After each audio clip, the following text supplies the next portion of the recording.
I noticed the mirror on the day my reflection blinked late. At first, I blamed exhaustion, long hours at work, poor sleep, too much caffeine. I stared at myself in the bathroom mirror and raised my hand. My reflection followed, but just a fraction of a second too slowly. That hesitation stayed with me. I tested it again. A smile, a blink, a tilt of the head. Each movement echoed back with the faintest delay, like a badly synced video. I laughed nervously and stepped away. I shouldn't have come back. Over the next few days, the delay grew. Milliseconds became seconds.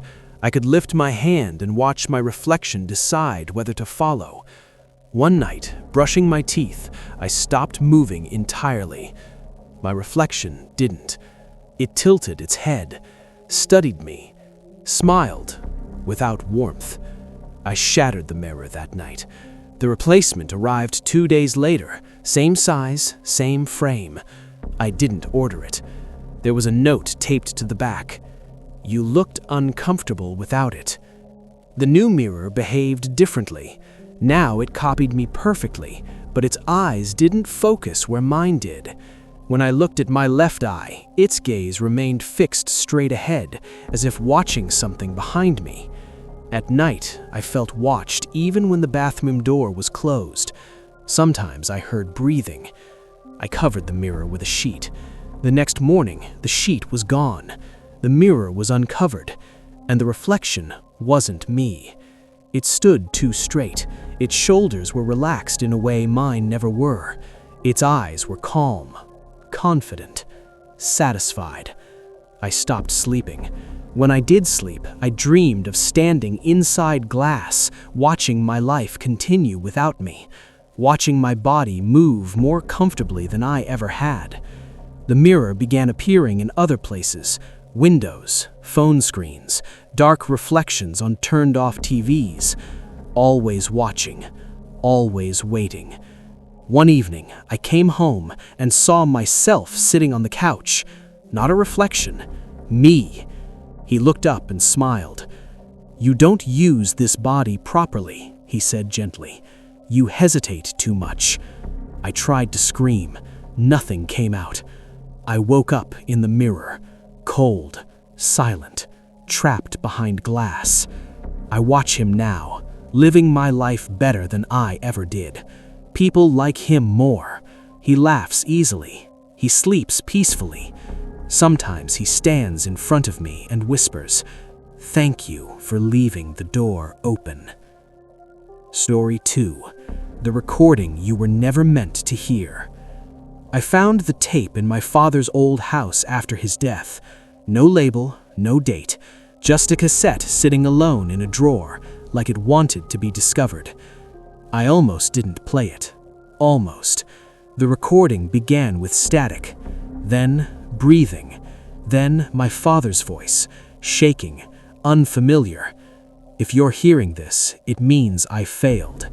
He explained that some sounds are not meant to be recorded, that certain frequencies don't just capture sound, they capture presence.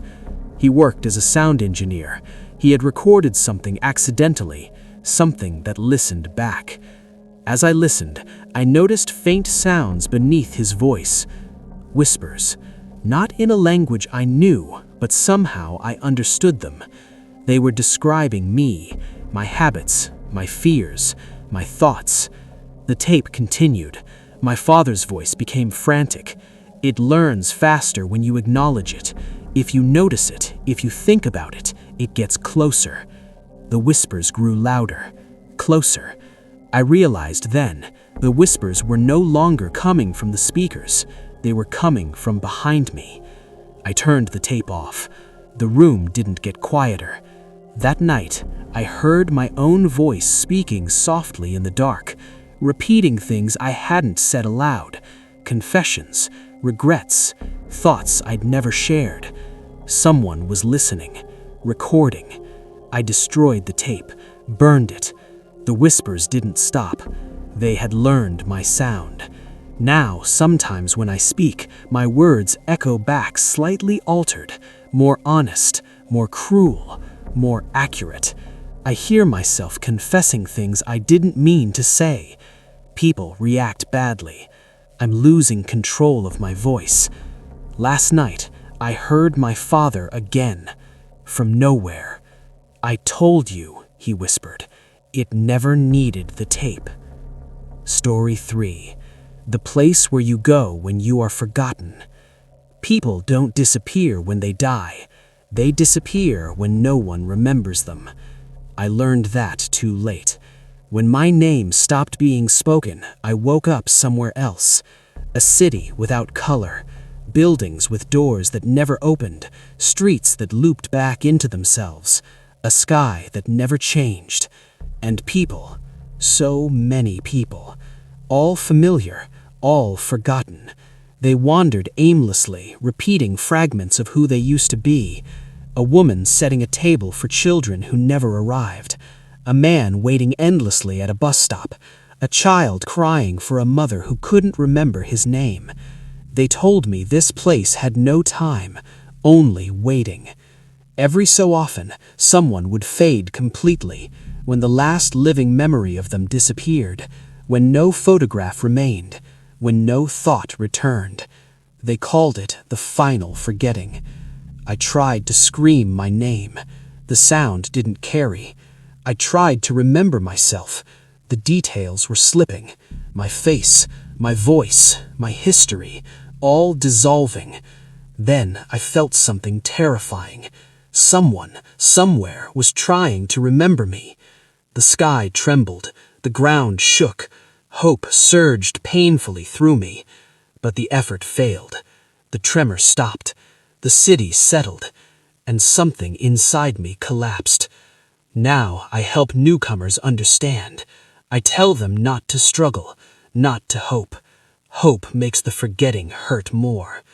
I feel myself fading as you read this. If you stop thinking about me, I will be gone.